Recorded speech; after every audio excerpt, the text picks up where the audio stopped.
ஒப்பந்த செவிலியர் பணியாளர் முறையை கொண்டு வந்ததே ஜெயலலிதா தான் என்று அமைச்சர் மா சுப்பிரமணியன் கருத்து தெரிவித்திருக்கிறார்.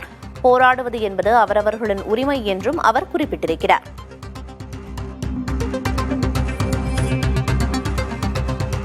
நேற்றுக்கு அவங்க கையில் பேச்சுவார்த்தை நடத்தி சொல்லியிருக்கிறோம். இப்போ அவங்களுடைய கோரிக்கைகள் என்பது ஒரு 2-3 கோரிக்கைகள். அதில் ஒரு 2 கோரிக்கைகளுக்கு தீர்வு காணுவதற்கு நடவடிக்கை சொல்லியிருக்கிறோம். இன்னொரு கோரிக்கை ஏற்றுக்கொள்ள முடியாத ஒன்று என்னன்னா, காலி பணியிடங்களே இல்லாத நிலை என்பது இப்போது இருந்து கொண்டிருக்கிறது. ஒரு 169 காலி பணியிடங்கள் தான் செவிலியர்கள் இருக்குது. 169 காலி பணியிடங்களை 2 நாளில் நிரப்புறதுக்கான அந்த பணிகளும் முடிந்து விட்டது. அவங்க அந்த தற்காலிகமாக ஒப்பந்த அடிப்படையில் வந்த பணியிடங்கள்லாம் நிரப்பணும்னு சொல்கிறாங்க. அதை இந்த ஆட்சி வந்ததுக்கு அப்புறம் இது வரைக்கும் 3614 பேருக்கு பணியாணைகளை தந்திருக்கிறோம். புதிய பணியிடங்கள் மட்டுமே 1200 உருவாக்கி இருக்கிறோம். அதுவும் சேர்த்து 2021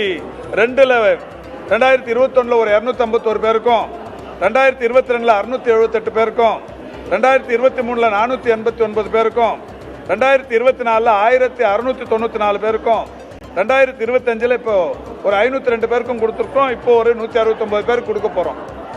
இந்த எம்ஆர்பி செவிலியர்கள், இந்த ஒப்பந்த செவிலியர்கள்ங்கிற இந்த கான்செப்டே எப்போ உருவாச்சுன்னா, ஜெயலலிதா அம்மையார் முதலமைச்சராக இருந்தபோது தான், 2014-15 தான்.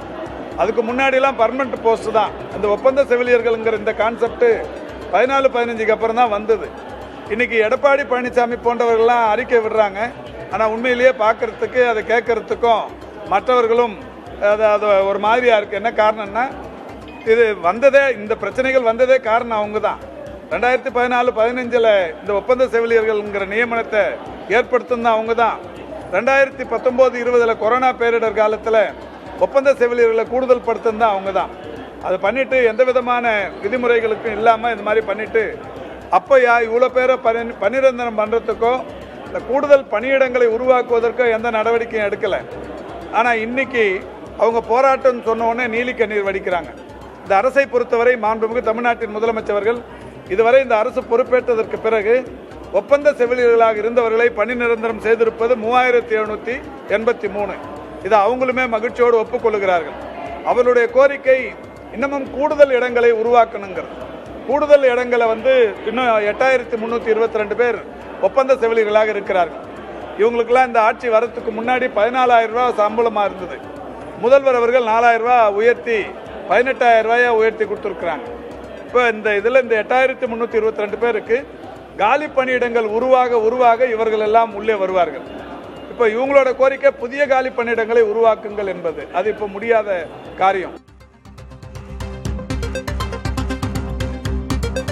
செய்தியாளர்கள் சந்திப்பில் பேசிய மருத்துவத்துறை அமைச்சர் மா சுப்பிரமணியன் செவிலியர்களின் போராட்டம் குறித்து கருத்து தெரிவித்துள்ளார். விவரங்களை பின்னர் வரும் செய்திகளில் விரிவாக பார்க்கலாம்.